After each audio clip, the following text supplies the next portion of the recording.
Porque a Chiapas siempre hay que entenderlo desde afuera. Amigas, amigos, Chiapas. Y desde adentro. De gobernador que el pueblo me ha conferido. Opinar, analizar. Debatir y cuestionar. Porque todo en Chiapas es México. Y porque Chiapas es en el cosmos lo que una flor al viento.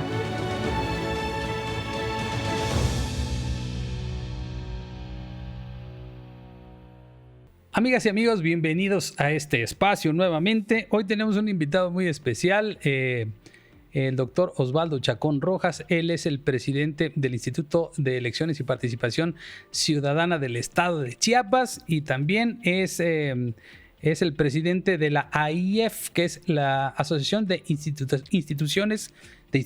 Estatales Electoral de las Entidades Federativas. Me cuesta un poco de trabajo, pero ya me lo aprendí, doctor.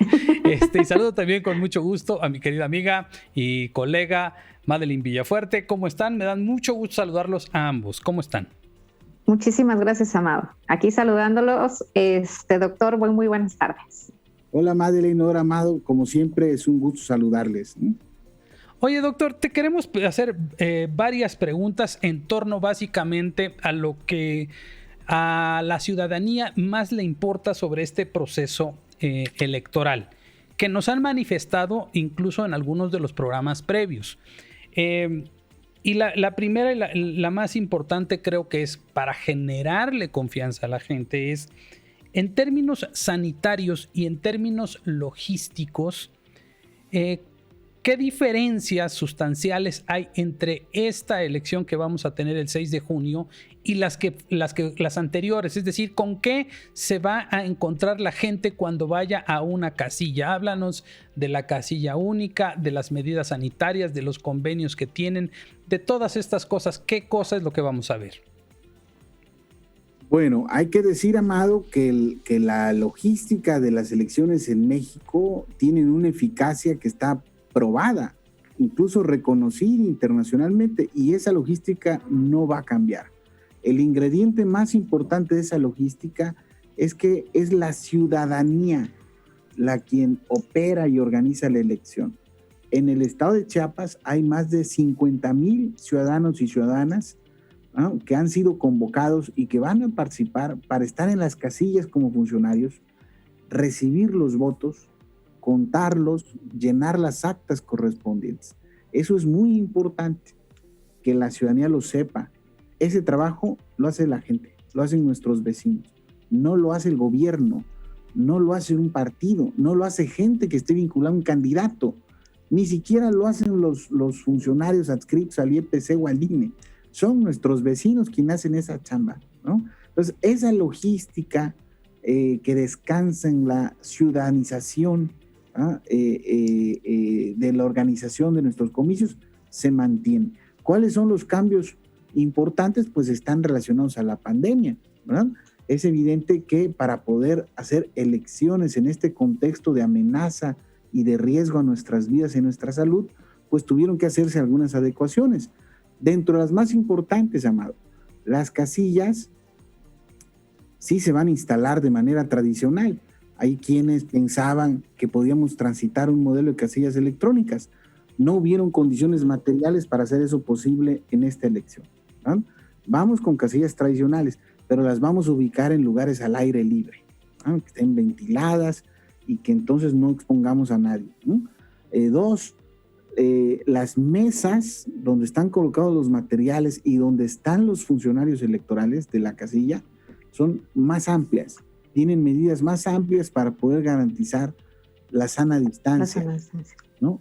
3, las personas cuando ingresen a la urna, ¿no?, solo podrán hacerlo en números de 2. Es decir, eso va a evitar que dentro de la casilla haya aglomeraciones. Ya los funcionarios estarán distribuidos y se les garantiza sana distancia. Ahora, cuando la gente pasa, solo podrán hacerlo hasta 2 al mismo tiempo, no más, ¿no? Esto pudiera atrasar la emisión del sufragio, probablemente sí, en algunos lugares, pero quiero recordar algo: las casillas cierran a las 6 de la tarde, pero toda la gente que sigue en la fila tiene derecho a votar, siempre y cuando hayan llegado hasta antes de las 6 de la tarde. Entonces, eso no va a implicar que se restrinja los derechos de participación de nadie. Siguiente medida, los funcionarios de la casilla, ¿no? Todos ellos se les dotará de mascarillas protectoras, de cubrebocas, de guantes, y tendrán geles antibacteriales y materiales para desinfectar materiales y el lugar de la casilla, hacerlo durante cada 2 horas. Entonces, el ciudadano que va a hacer función de casilla no corre ningún riesgo. Y el elector, cuando pase a la casilla, no va a tener contacto directo con el funcionario de la casilla. Por ejemplo, al momento de identificarnos, ponemos la credencial del elector, pero sobre la mesa. No la integramos de mano a mano de manera directa con el funcionario de la casilla. La ponemos en la mesa y ahí el funcionario de la casilla va a verificar datos. La tinta indeleble está comprobado científicamente que no es una fuente de contagio del virus, ¿no? Y estaremos de manera periódica haciendo las sanitizaciones correspondientes. Entonces, nadie puede alegar en la casilla, no quiero que se me marque el pulgar, ¿verdad? Porque me voy a contagiar. El pulgar tiene que ser sellado para cumplir con el proceso integral de emisión del sufragio. ¿Para qué sirve el sello en el pulgar con tinta indeleble? Pues para garantizar que las personas no voten más de una impresión, ¿no? Le vamos a pedir a las personas, Amado, que lleven su propia crayola marcadora. Ya. Si por alguna razón no la llevan, vamos a tener allí en las casillas crayolas marcadoras y las vamos a estar sanitizando de manera periódica, de tal suerte que la gente tenga confianza que la casilla es una fuente de contagio de la enfermedad. Un paréntesis.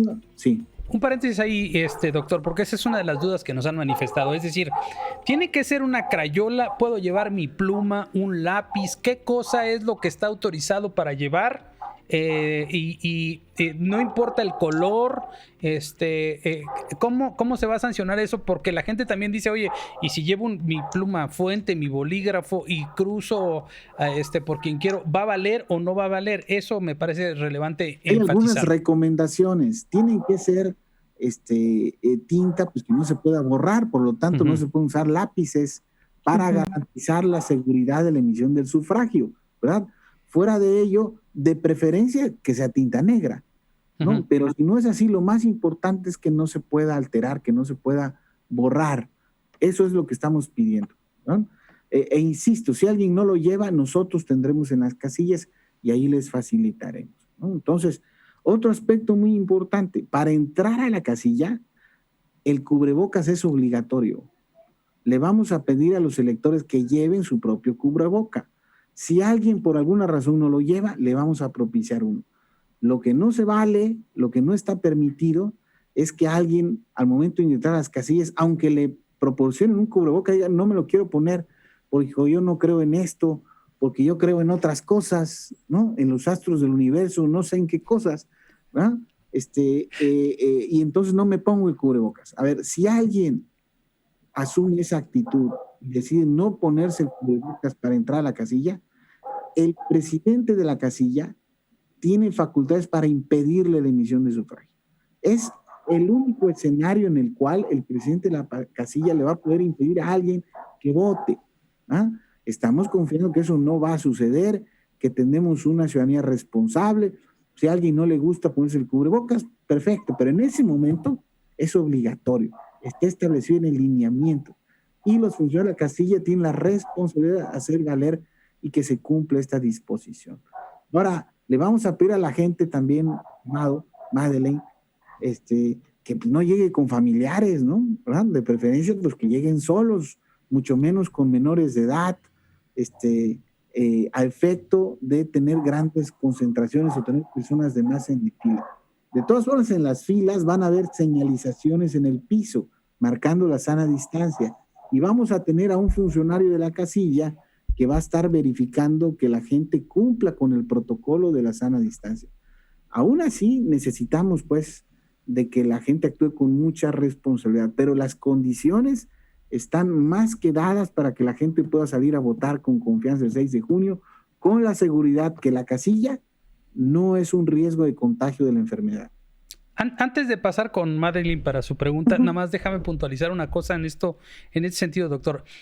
¿Van a poner algún tipo de señalización? ¿Van a hacer algún tipo de campaña para que toda esta información que tú me estás dando, llegado el momento, la gente la tenga clara?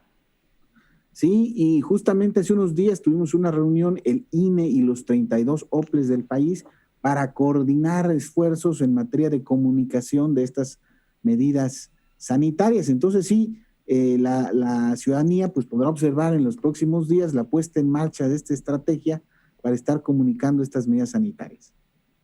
Madeline. Sí, doctor, tengo 3 preguntas. A ver, la primera es, los ciudadanos que hasta ahorita, yo soy una ciudadana que tengo mi credencial de elector en este momento, pero me ocurre de que en la semana me robaron la cartera o simplemente perdí esa credencial de elector. ¿Estas personas ya no pueden votar o todavía pueden solicitar un sustituto de una reposición por su credencial de elector? Hay una fecha límite para hacer esos procedimientos, porque si no, no habría certeza en la lista de las personas que pueden votar, ¿verdad?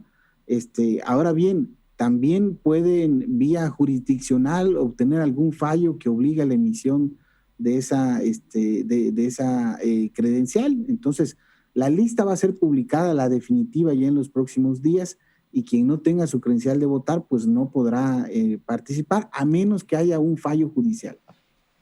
O sea, esas credenciales todavía las están entregando, los que no han ido a traerla, todavía la pueden ir a traer. Sí, hay fechas que con mucho gusto ahora se las comparto y que fueron establecidas por el Instituto Nacional Electoral para que la gente que hizo una solicitud de reposición recoja sus credenciales. Pero hay una fecha límite. Ok. Otra pregunta que me han... Podrán obtener su credencial de elector. Gracias, doctor. Perdón. Otra pregunta que me han hecho, por ejemplo, es a la ciudadanía, ¿qué está permitido un partido darles como regalo o como obsequio? Porque sí es común de que les entregan algo, pero ¿qué está permitido y qué no? Bueno, déjenme decirles pues que ya hablamos del protocolo sanitario que va a aplicar el 6 de junio, ¿no? Y que necesariamente vamos a aplicar en las casillas. Ahora, en un proceso electoral hay muchas actividades. Las que tú señalas están relacionadas a actos de campaña. Para los actos de campaña ya fueron aprobados también medidas sanitarias, recomendaciones sanitarias para los partidos políticos. Y dentro de ellas hay recomendaciones para las actividades que realizan en lugares cerrados. En Chiapas, en el protocolo sanitario que fue avalado por el Consejo Estatal de Salud, no es un capricho de la autoridad electoral, se estableció que en lugares cerrados hubieran hasta 50 personas, ¿no? Y en lugares abiertos hasta 250 personas. Y en ambos casos, pues tienen que aplicarse los protocolos sanitarios que ya son parte de nuestra nueva normalidad, como los filtros sanitarios para el ingreso a esos lugares, ¿no? La toma de la temperatura, que haya gel antibacterial, el uso obligatorio del cubrebocas, etc., ¿no? Y también dentro de esas recomendaciones sanitarias, lo que tiene que ver con los productos de promoción de las campañas que suelen compartir los candidatos y las candidatas, pues tienen la obligación primero de desinfectarles, ¿no? Tienen que estar permanentemente desinfectadas. 2, hay algunos materiales que no es recomendable que los entreguen. Por ejemplo, el cubrebocas. ¿Por qué la Secretaría de Salud recomienda que los partidos y los candidatos no regalen cubrebocas? Porque no hay nadie quien esté verificando si esos cubrebocas cumplen con las medidas necesarias de seguridad, ¿no? Por esa razón se le está pidiendo a los partidos políticos que no los regalen. Está dentro del protocolo sanitario. Ahora, también en las medidas sanitarias se recomienda a los partidos no estar regalando comida, ¿no? O sea, eso también puede ser una fuente de contagio de la enfermedad, porque para ello la gente se tiene que quitar el cubrebocas, ¿verdad?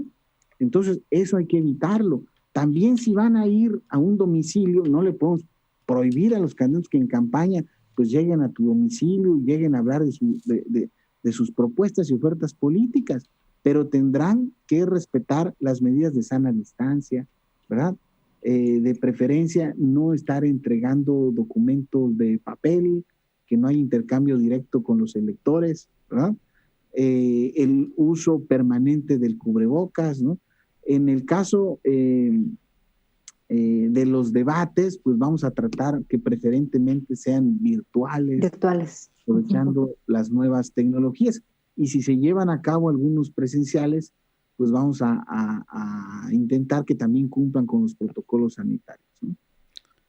Oye, doctor, justamente sobre esto que te iba a los debates, obviamente no, hoy más que nunca, bueno, he visto, por ejemplo, por la cantidad de partidos que hay, además de los 10 nacionales, muchos locales con todo y alianzas, pues terminan siendo más de 10 o 11 candidatos por cada municipio, por cada cargo de elección popular. En este caso, por ejemplo, un debate con 13 candidatos, 14 candidatos es muy complicado y también pues implica una logística.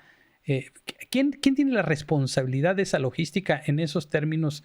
Si alguien decide hacer un debate, ¿quién decide de entrada si se hacen o no los debates, si son virtuales o no?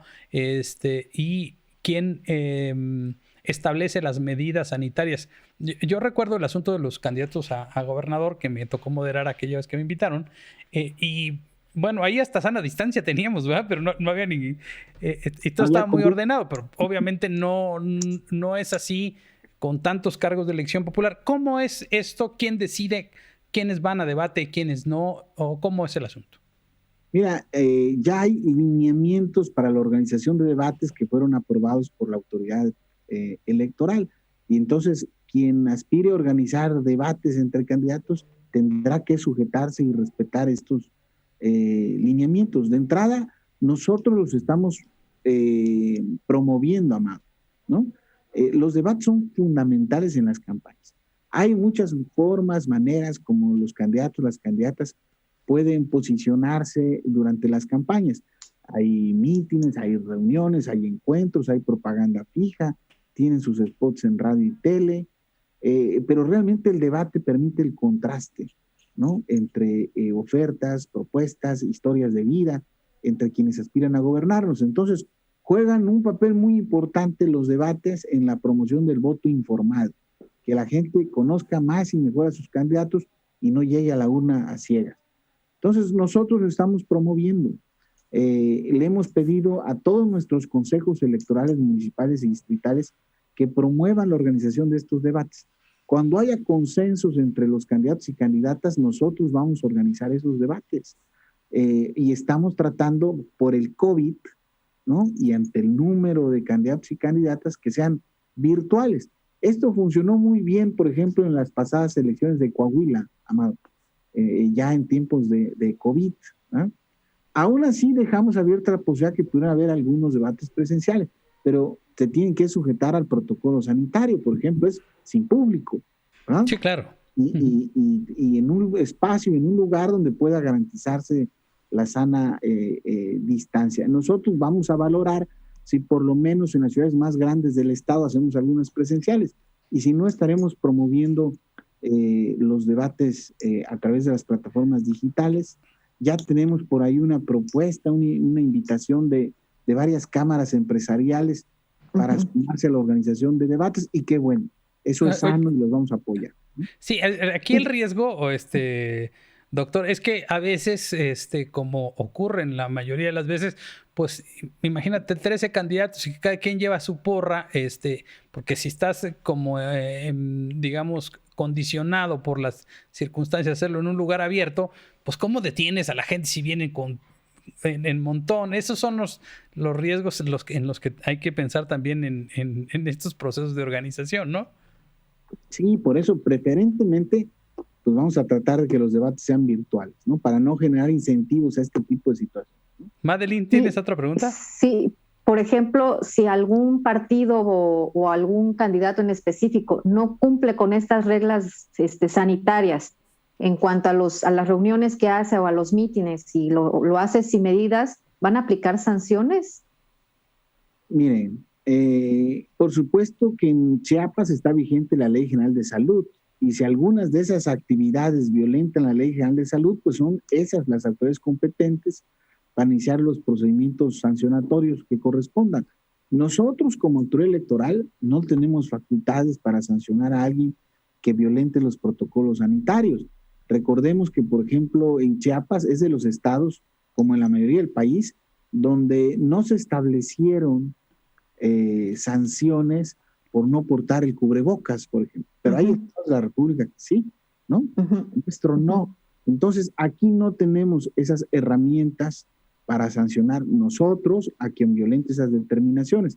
Está más son recomendaciones que los partidos firmaron, se comprometieron públicamente a cumplir, y su cumplimiento se basa preferentemente en su compromiso ético, moral, ¿verdad? Pero pasa algo muy interesante además. En las campañas sobre estas medidas sanitarias se va a dar inevitablemente un proceso de autorregulación. Es decir, cuando alguien las violente, los demás candidatos van a estar señalándolo y cuestionándolo. Y yo dudo que la ciudadanía de Chiapas vaya a respaldar propuestas políticas irresponsables que no cuiden su salud, su integridad y sus vidas, ¿no? Entonces, esa autorregulación inevitablemente se va a generar en el desarrollo de las campañas. Oye, este acuerdo que firmó la Secretaría de Salud sobre el blindaje del tema electoral, también con las vacunas, entonces son las mismas instancias que se van a encargar de regular de que no haya una violación o que lo utilicen con fines electorales. Sí, ese es otro tema muy importante, madre, ¿no? Es decir, tenemos la obligación no solamente de que hayan elecciones, sino que los competidores, los contendientes lo hagan en condiciones de equidad y que no haya ventajas indebidas para nadie.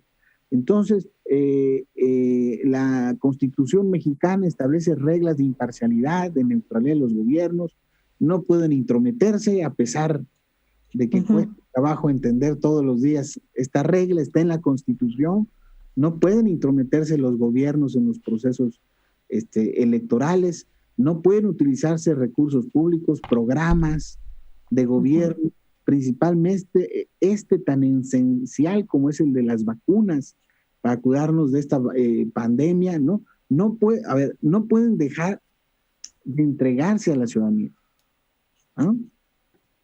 Lo que está prohibido es que eso se capitalice o se rentabilice a favor de un partido político. Eso sí, no está permitido.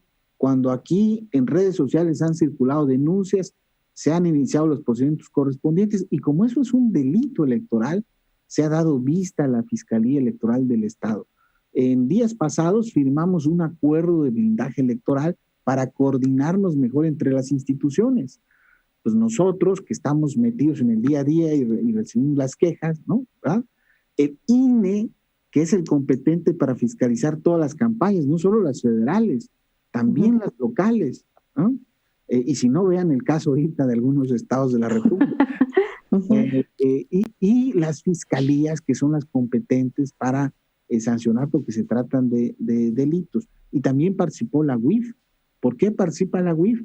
Porque cuando hay candidatos y candidatas, en automático se convierten en personas políticamente expuestas y entonces están sujetas a las revisiones periódicas de sus movimientos bancarios. Cuando la UIF detecta que hay algún movimiento sospechoso, que alguien en una cuenta bancaria, después de que tenía 100 pesos, pues resulta que ahora tiene 2,000, se activan las alertas y se desahogan los procedimientos sancionables correspondientes, ¿no?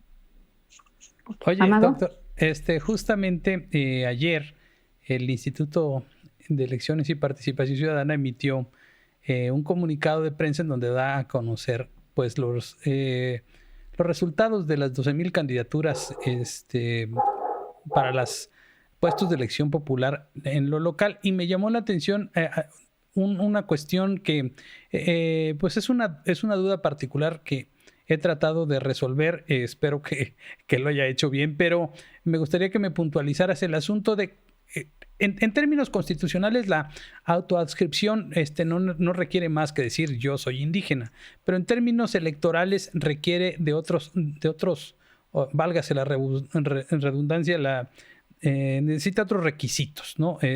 ¿Cómo compruebas que alguien es indígena? Porque pues ya vimos muchos casos, no solo a nivel local, sino a nivel nacional, de gente que se ha ostentado como indígena sin serlo, digamos, abusando de un derecho o tratando de suplantar una identidad que no tiene. ¿Cómo hace una autoridad electoral para corroborar que una persona, o para negarle, para decirle que sí o que no, efectivamente es o no indígena? ¿Cuáles son estos requisitos que establece la ley en términos electorales? Mira hasta dónde ha llegado este tema electoral, ¿no? que nos obliga a hacer ese trabajo, Mau. Mira, el Tribunal Electoral del Poder Judicial de la Federación, cuando el INE aprobó en 2017 sus lineamientos para garantizar distritos y candidaturas indígenas, estableció que para evitar la simulación, ¿no? Y justamente garantizar que esas postulaciones fueran auténticamente para indígenas, no bastaba la autoadscripción. Es decir, no es suficiente que alguien diga que es indígena. En esas postulaciones tendrían que acreditar vínculo comunitario. Y el propio Tribunal Electoral establece cómo se acredita el vínculo comunitario, ¿no? Que es básicamente presentar documentos que estén firmados y validados por autoridades de una comunidad indígena, ¿no? Donde se dé fe que esta persona que está siendo postulada ha hecho trabajos para la comunidad, está vinculada a la comunidad, tiene un proceso de vinculación con la comunidad. ¿Qué sucedió en el 2018 cuando el INE aperturó estas nuevas disposiciones?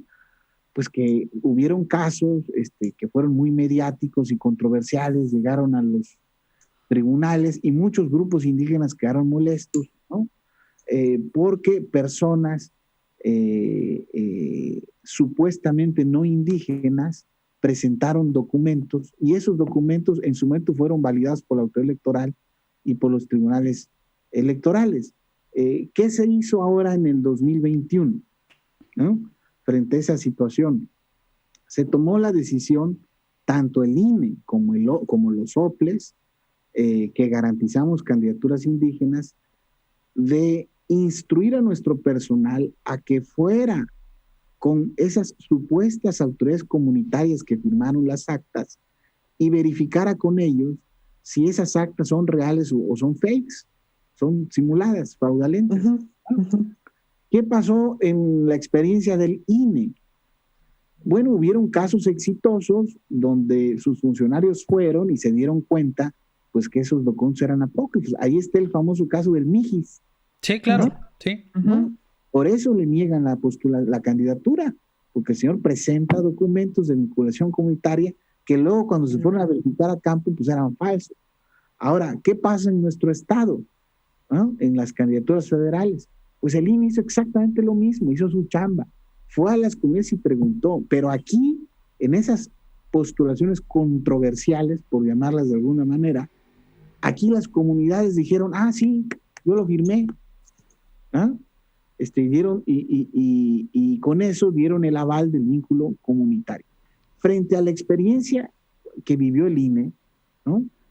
Porque vinieron una serie de reclamos por parte de algunos liderazgos indígenas sobre esta situación, en el IEPC decidimos atender algunos casos donde, a pesar de que mandamos a la gente a verificar el vínculo comunitario y que la gente de la comunidad confirmó y verificó, aún así, en la sesión de Consejo General del IEPC, decidimos hacer un ejercicio de ponderación de esos documentos frente a hechos públicos y notorios, pues, y que están a la vista de todos y de todas, y que no se puede anteponer ante la lógica y el sentido común, ¿no? Entonces, les comparto un dato. Nosotros recibimos aquí casi 3.500 postulaciones indígenas. De esas más de 12.000 que estamos hablando, Amado, como 3.500 más o menos se autoadscribían como indígenas. De esas, nuestros consejos electorales municipales y distritales se reunieron y levantaron actas después de hacer revisión de gabinete, ¿no? Porque muchas de esas personas, nuestros consejos advirtieron que eran hechos públicos y notorios que sí eran indígenas. Claro, sí, es evidente, ¿no? Entonces nos quedamos nada más con 1.200. aproximadamente, esas 1,200, no había certeza de que se tratara de poblaciones indígenas. Entonces mandamos el personal a campo. Ahí fue el ejército de ciudadanos y ciudadanas de los consejos municipales y distritales. Durante varios días fueron a buscar a los que supuestamente habían firmado. Y resultó que de esos habían 214 que lo negaron, que dijeron, ni lo conozco, yo no firmé eso, ¿verdad? Aquí no le damos el aval. A ver, un paréntesis ahí, doctor, nada más. ¿Eso no implica, más allá de la pérdida de una candidatura, un delito de falsificación de documentos? Posiblemente sí, y daremos vista a la Fiscalía de Justicia del Estado de todos estos casos, ¿verdad? Que fueron 214. Claro, acuérdense, en esa gran lista de postulaciones no solo van candidatos a presidenciales municipales, van a síndicos, van a regidores suplentes, diputados locales, propietarios, suplentes de mayoría relativa, de RP, ¿no? Bueno, 214. Estas candidaturas fueron rechazadas por el IEPC, porque en la verificación resultó pues que sus vínculos comunitarios eran falsos. Ahora, hubieron algunos casos particulares que, a pesar de que nuestros consejos verificaron y traían el aval, eran hechos públicos y notorios de que esas personas pues no eran indígenas, ¿verdad? Y entonces hicimos este ejercicio de ponderación en la sesión de Consejo General.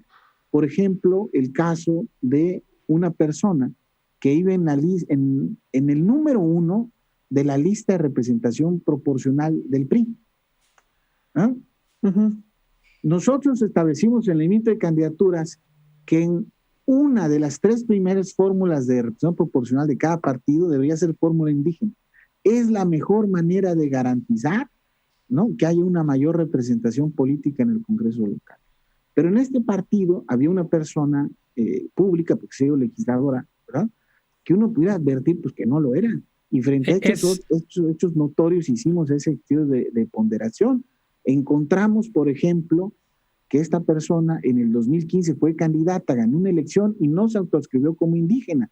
Pero además, cuando el INE hizo el diagnóstico de los distritos electorales federales indígenas, y llegó a la conclusión que de ese número solo en 4 había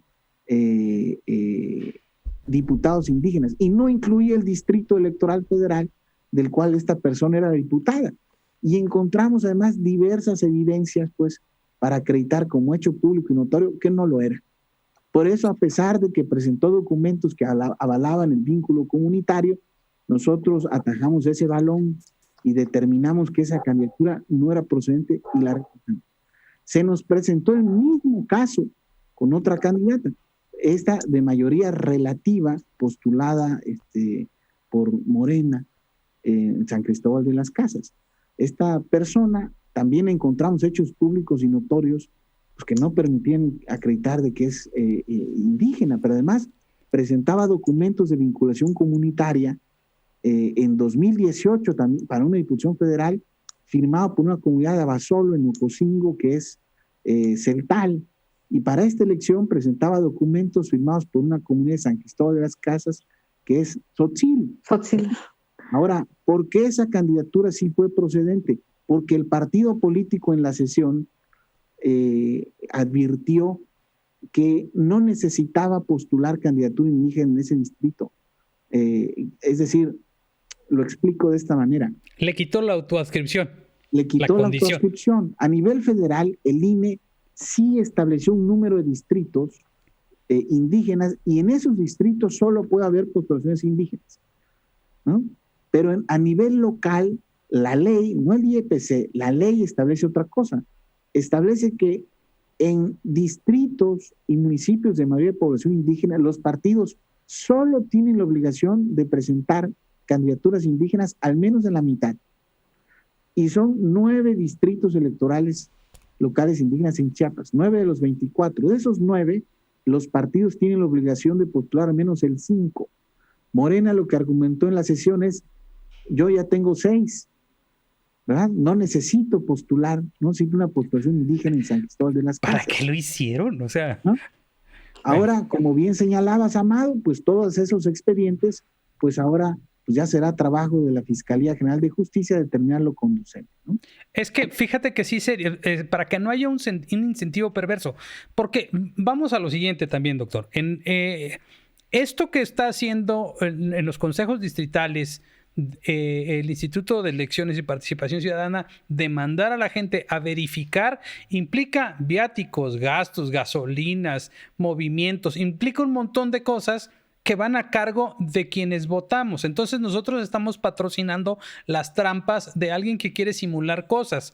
Lo que tendríamos que exigir como ciudadanos es entonces que la autoridad correspondiente, la autoridad competente, ejerza algún tipo de castigo para que no se genere un incentivo perverso. Trato de meter un documento falso, trato de hacerme pasar por otra persona y si funciona, pues ya la hice, y si no funciona, no pasa nada. Creo que el escenario de no pasa nada, que está en manos de la autoridad, de la autoridad local también, tendría que haber algo que decir, oye, causaste todo este daño patrimonial, lo tienes que resarcir. Lo tienes que pagar y además la pena que te corresponda, porque si no también es el árbitro está demasiado expuesto todo el tiempo a que gasta mucho, a que a nadie le gusta lo que hace. Es como el árbitro en el fútbol, básicamente, ¿no? Le están pegando todo el tiempo por todos lados. Y en este sentido también te quiero preguntar por qué... Y ahora está de moda. Sí, claro, pues, justamente sobre eso te voy a preguntar. El pronunciamiento que sacó la asociación que tú presides, que es la Asociación de Instituciones Electorales de las Entidades Federativas, la AIEF, que es esta organización que agrupa a todos los organismos electorales estatales, en donde hacen un manifiesto, donde manifiestan su profunda preocupación ante las expresiones del señor Félix Salgado Macedonio, quien durante un acto en las afueras del Instituto Nacional Electoral utilizó frases que pudieran incitar a la realización de actos indeseables en cualquier democracia. A mí me parece, doctor, que independientemente de la gravedad de estos asuntos, hoy por hoy esto indica también que tenemos, lo vi y se lo comentaba a Madeline también en la portada del periódico Reforma el día de hoy, que las autoridades electorales, pondría locales y federales, cada vez tienen más solidez y más credibilidad, y los partidos cada vez menos solidez y menos credibilidad. Al menos en la parte de que la gente le crea al árbitro, me deja cierto nivel de tranquilidad. Pero el árbitro electoral también somos todos. O sea, porque nosotros hacemos las elecciones. ¿Cuál es la consideración de ustedes como organización? ¿Se sienten acosados, amenazados? ¿Se sienten hostigados? ¿Cómo está el ambiente en los organismos locales? Bueno, Amado, a ver, hay que decir que como autoridad electoral es importante que se garantice que nuestra toma de decisiones pues sea imparcial y autónoma. Entonces, ese tipo de presiones mediáticas no abonan, ¿no? A la realización de esta tarea. Por otra parte, lo que vemos como autoridades electorales es que si se vale generar debates y discusiones públicas sobre nuestras actuaciones y determinaciones. Y qué bueno que las haya. Eso también es una manera de atajar la corrupción. Qué bueno que la gente se interese y que la clase política esté al pendiente y que hayan espacios para debatir sobre las determinaciones que tomamos las autoridades electorales. Lo que no se vale es desacreditar. ¿Ah? Lo que no se vale es construir un discurso y una estrategia mediática para deslegitimar a la autoridad electoral. Porque entonces, ¿qué es lo que sucede? En automático, si se deslegitima al árbitro, pues se está deslegitimando el resultado de la elección. Así es. El resultado de la elección pierde credibilidad. Y si eso sucede, pues entonces las elecciones dejan de tener sentido, porque no abonaríamos a la paz y a la estabilidad política y social. Entonces, eso es rechazable. No podemos aceptarlo. ¿Ah? Se vale disentir. Y hay canales y vías para manifestar esas inconformidades. En este país se invierten una cuantiosa cantidad de recursos, muchos millones, en un sistema de justicia electoral autónomo y especializado. Si ustedes me preguntan en Estados Unidos a qué tribunal recurre, ¿verdad?, un partido político, un candidato, cuando esté inconforme con sus elecciones, no van a encontrar pues, ninguno de naturaleza electoral. No existen los tribunales electorales. La justicia ordinaria resuelve asuntos electorales, ¿verdad? ¿Quién resolvió al final la disputa, por ejemplo, entre el señor, en la última elección presidencial en Estados Unidos? ¿No? Y en el año 2000 entre Gore y Bush. En los dos casos, pues fue la Suprema Corte de Justicia de la Nación, no un tribunal electoral especializado. Bueno, en México, ¿por qué tenemos tribunales electorales especializados? Ha sido tanta nuestra desconfianza, ¿eh?, que decidimos que la justicia ordinaria no era suficiente y teníamos que crear un tribunal distinto, autónomo y especializado. Bueno, invertimos tanto en eso y no sirve para nada si no los utilizamos, ¿verdad? Para eso están. O sea, se vale que alguien no esté conforme con alguna determinación, resultado, pero tiene que utilizar todo este andamiaje institucional que hemos construido para manifestarlo. El discurso para denostar a las autoridades electorales, por supuesto que es rechazable y no abona a la consolidación democrática de este país. Madeline, para cerrar, ¿tienes algo? Sí, doctor. Pues últimos días vimos particularmente aquí en el estado algunas inconformidades de muchos militantes de diferentes partidos que ya comenzaron a hacer bloqueos carreteros o que incluso ya quemaron algunas sedes estatales de estos partidos, pero es porque ellos denuncian de que han habido imposiciones de sus candidatos. Entendemos que estas listas aún no son definitivas, que están en este proceso de revisión. ¿En qué momento ya determinan ustedes como autoridad de decir, bueno, ya, estos son los nombres que se van a ir para las boletas electorales? Pues mira, primero hay que decir que el eslabón más débil de nuestro sistema democrático sigue siendo la vida interna de los partidos políticos y la forma como toman sus decisiones. Uno esperaría que fuesen cada vez más transparentes, ¿no? Y entonces quizás darían menos elementos, pretextos o justificaciones a ese tipo de inconformidades. Pero aún así se han presentado por las vías correspondientes en el ámbito de la justicia intrapartidaria y hay que esperar lo que ellos determinen. También en su momento nosotros acabamos de aprobar esta semana la lista de candidaturas y si hay inconformidades también podrán hacerlas valer ante los tribunales electorales. Ya sea la justicia partidista o los tribunales electorales, si hay fallos, determinaciones que nos obliguen a hacer sustituciones, las haremos en el momento en que nos notifiquen. Ahora, de manera sin necesidad de una decisión judicial, pueden los partidos políticos hacer sustituciones en sus listas de candidaturas. Ojalá sean las menos. Tenemos que abonar a la certeza de las elecciones, ¿no? Y esto no es justo, pero legalmente ellos tienen esa posibilidad. Tienen hasta el 17 de mayo para hacer sustituciones en sus candidaturas. Pero para que esas sustituciones se vean reflejadas en la boleta, les dimos el plazo del 25 de abril. ¿Por qué? Porque tenemos que mandar a imprimir la Comisión Electoral y no la vamos a poner en riesgo, ¿verdad? Por este tipo de cuestiones partidistas. Esas son las fechas que traemos, María. Oye, una última cosa, doctor, que se me pasó preguntarte del principio es, había una duda también de la gente que pues le meten incertidumbres artificiales. Es decía, si el ejército está cuidando las boletas electorales, ¿qué riesgo hay de que puedan ser manipulables? Los paquetes electorales previos a la elección se entregan al presidente de casilla, ¿es correcto? Y una vez terminada la elección, esas boletas y todo el paquete electoral, una vez que ya concluyó el proceso, el mismo presidente de casilla va y la entrega en la Junta Distrital, ¿es correcto? Sí, ese es el mecanismo, nada más que con distintos funcionarios para el ámbito local. El presidente de la casilla lleva el Consejo Distrital del INE en elección federal. La nuestra, que es de diputados locales y ayuntamientos, es el secretario de la casilla el que lleva el paquete electoral a la sede de nuestros consejos electorales municipales o distritales en su caso.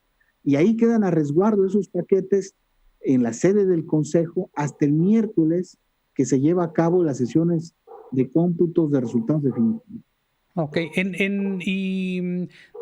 ¿algún tipo de prohibición para, no solo para los ciudadanos, sino también para los funcionarios de casilla dentro de las casillas? Y te voy a poner mi ejemplo personal. Por ejemplo, yo voy a ser funcionario de casilla. Yo estando dentro de la casilla en funciones, ¿puedo hacer transmisiones en vivo a través de mi teléfono o cosas así? ¿O eso está prohibido? ¿Alguien, los periodistas pueden entrar y grabar y todo eso o no? No, dentro de la casilla no. Tienen que ser personas, en la casilla solo pueden estar personas acreditadas y tienen que respetar los protocolos, ¿verdad? Ajá. Y en la casilla, además de los funcionarios y de los representantes de los partidos acreditados, podrán estar los observadores electorales que se hayan acreditado. Pero entonces, si Amado es periodista y le tocó ser funcionario, entonces él no puede hacer ningún tipo de trabajo periodístico en ese momento. No, dentro de la casilla no, tendría que salirse de la casilla. Lo siento, Amado. Pero ¿pueden entrar periodistas a documentar lo que está pasando o lo tienen que hacer desde lejos? No puede ingresar nadie a la casilla. Nadie. Las personas que estén acreditadas. Y sí, pero si va a ser en un lugar público y abierto, que vas a delimitar el área de la casilla y dentro de esa no va a poder entrar nadie. No pueden pasar. ¿Ah? Yo entiendo que van a poner como vallas, tal vez, ¿no? O van a hacer como corralitos, ¿no? Así de que... La cobertura noticiosa tendrán que hacerla, ¿verdad? Al margen o a las afueras de esos esos listones o cordones que según se establezcan, ¿no? Atrás de la raya que estoy trabajando, así, casi. Doctor, lo vimos también acá con la logística de vacunas. Habían algunas vialidades que estaban saturadas y después se apoyaron por la policía municipal. En el caso de las elecciones va a ser algo similar para evitar larga fila y que no haya tráfico o de alguna manera garantizar la seguridad de las personas que están atravesando las calles. O sea, porque podía funcionar en Cañahueca o en Protección Civil, que tiene espacios muy amplios, pero si colocan una casilla en una banqueta es difícil de tener o evitar esa larga fila. ¿Se van a apoyar de la misma forma con la policía municipal? Esa es tránsito? Una pregunta. Mira, la verdad es que eso pudiera dar pauta o margen para la nulidad de la votación de una casilla. Es decir, pudiera un partido político alegar que esa policía está ahí para amedrentar, para presionar a favor de alguno de los candidatos, que la gente vote por un candidato. Entonces hay que evitar. La fuerza pública puede presentarse a las casillas solamente en situaciones de emergencia y única y exclusivamente a petición del presidente de la casilla, que es el ciudadano, el único funcionario de la casilla que está facultado para ir en una situación extraordinaria. Entonces, lo que va a suceder en estos casos, Madeleine, o a lo que le estamos apostando, van a haber señalizaciones en el piso y un funcionario de la casilla tiene esa tarea, ¿no? Dentro de sus tareas estar permanentemente verificando que el protocolo de sana distancia se respete, ¿no? Okay. ¿Alguna otra cosa que se nos haya pasado que sea importante que la ciudadanía sepa, mi estimado doctor? No, yo creo que ya compartimos mucha información y hay que digerirla poco a poco, ¿no? Pero si me dan la oportunidad, vamos a estar dialogando en las próximas semanas sobre los pormenores de este proceso electoral. Me parece muy bien, doctor. Te agradecemos mucho. ¿Algo más, Madeleine? No, ahorita sería todo, pero yo creo que voy recolectando todas las dudas que se vayan juntando de la ciudadanía y ya después se las vamos planteando al doctor. Te vamos apuntando. Te vamos apuntando aquí las preguntas, doctor. No te preocupes. Ajá, sí. Que muchas van a salir. Fuerte abrazo, entonces. Muchas gracias, querido doctor. Cuídense. Gracias, bye. Ustedes también, cuídense.